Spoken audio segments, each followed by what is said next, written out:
The food is planted without love. So it's sown without love. It's fertilized, watered, and chemicalized without love. It's picked by machines without love. It's delivered without love. It's sold without love. It's then made, cut up, put into dishes without love, and eaten without love. And then we wonder why we have so many health problems.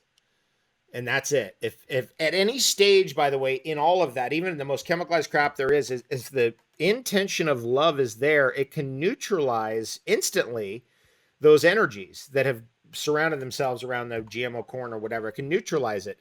I wouldn't bank the farm on that in the sense of like, well, I'll just neutralize it with my mind and still eat the crap anyway. But to some degree, that does work. The yogis have shown for thousands of years that you can neutralize a poison with your mind, with your consciousness. It's a waste of energy, in my opinion, but it can be done. Well, this is where those simple practices, once again, of like praying over your food before you consumed it, was something the family did all the time. And it was, it was like, why we were, and there was this wisdom to it. It's like we didn't have like soaps and washes and all this sort of stuff. Like there was your beliefs were acting on biology to some degree, as Mhm. is what the belief was at the time. I mean, that's right there too. Is what Veda Austin's work shows us, right? Is that our belief is instantly changing the water structure. And in fact, what we're finding out, what we have found out in the 20th and 21st century, is that all animals, like your pets, are always eavesdropping on your thoughts at all times. They're psychically connected with you, and that's been proven repeatedly in numerous studies, all kinds of studies. Like your dog knows when you're coming home early. How did it know? They know, right? Those kind of things. And then the plant also is communicating with you psychically and is constantly in tune with you. Doesn't matter where you are on earth, it's always in communion with you. It knows when you're coming, it knows when the water's coming, and it will hold out for you. We had a cat years ago. It when it was like 1 year old, it got in a car accident and lost its leg. And so, well, it didn't lose the leg, but the leg was shattered. So we had a peg leg. And so it was like kind of a pirate cat. And it lived for then we moved to the forest, and it lived for 13 years in the forest, as with wild animals, everything, with a peg leg. Like, it still had its foot, it had a real thing around it, but inside was a piece of metal. And it was tough on the cat because obviously it screws up the hips and everything over the years, and the cat became tougher and tougher. But one time we came back from a trip, and we got to the house, and we actually have two houses, one on each side of the orchard in that spot. And Groove, who lives in the other house, she came running up. She's like, "Oh my God, Eden is like, this is it." So we ran over there, and the cat was just like, and it was in its favorite spot at the floor of the shower. It waited for us. It waited for us. It knew we were coming. And I had made a little tincture from wild lettuce. Wild lettuce, that's a whole story. But basically, wild lettuce is a natural opiate. And so I had been making a tincture with wild lettuce, scoring it, getting the goo out, putting in an alcohol. And I was like, let me get this thing out of pain. So I put 2 droppers full in its mouth.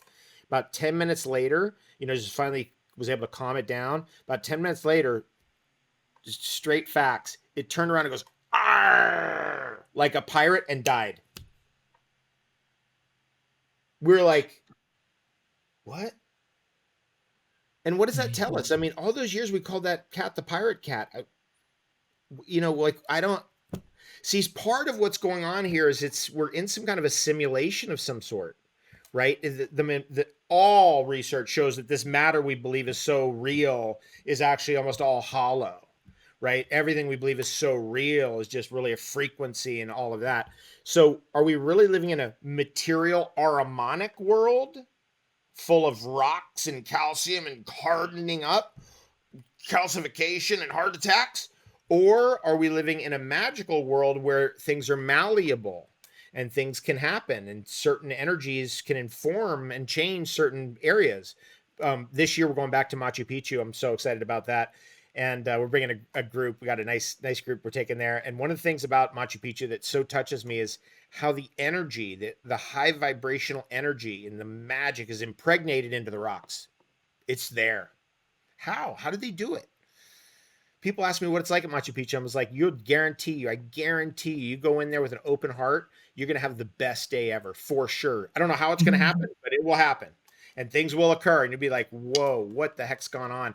I've been in there at times where, I was with Cucho. Cucho is one of the local shamans of Machu Picchu. Yeah, we're really You, good friends. He's do you know amazing. Cucho? And Yeah. And I was He like, is the "Cujo." mountain in so many ways, bro. He's so He is, I've he's it. got a beautiful gift of serpentine from him actually. Ooh. Yeah, touch wood. Sorry, There's I've a lot of interrupted. serpentine on that mountain. A lot of in the steppes, a lot of serpentine in the steppes.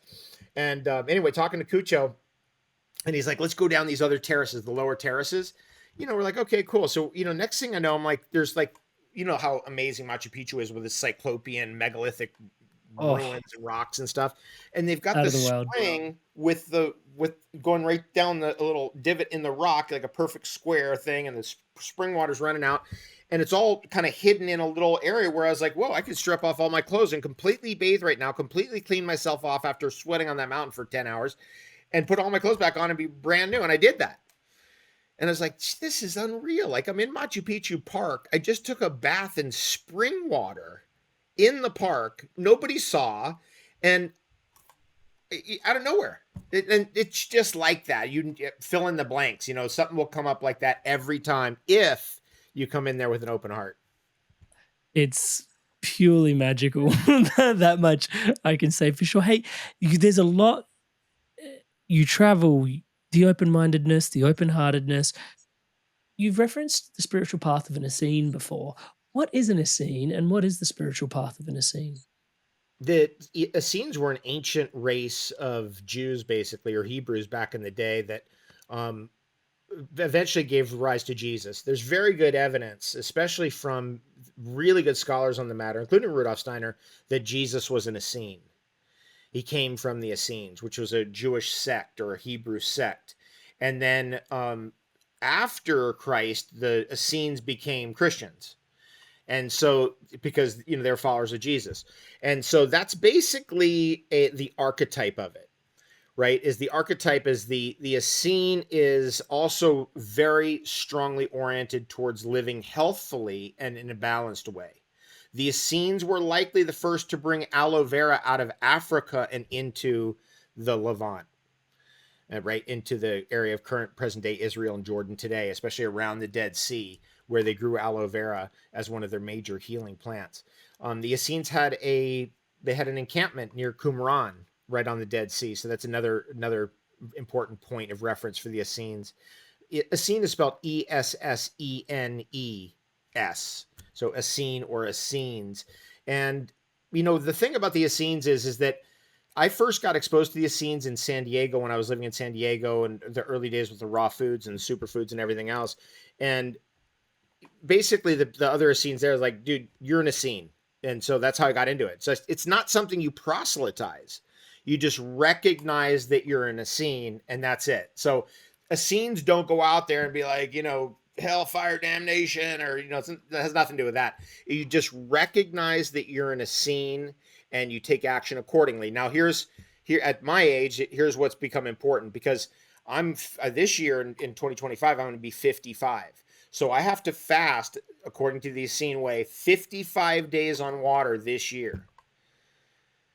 That's hard to do, bro. Let me tell you something. That's hard to do. Last year I did 70 days of water fasting. 70 days. So because it's my religion, I'm forced into action because if the mind gets in the way, oh, you could skip it this week. Oh, you don't have to do that. Oh, don't do this. Oh, you could maybe do it next year.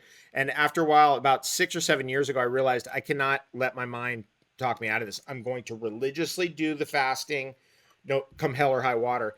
And from doing that, major things have occurred. I mean, there's nothing more powerful, in my opinion, than prayer and fasting. Prayer, fasting. Have a problem? Prayer, fast. Prayer, fast. Don't know what to do? Pray, fast. Confused about your life? Pray, fast. Bad relationship? Pray, fast. It's crazy the power of it. It's truly hacking the matrix, in my opinion. Hey there, Inspired Evolutionary. If you absolutely love this, well then here's a full conversation with this guest on the Inspired Evolution podcast. Check it out now.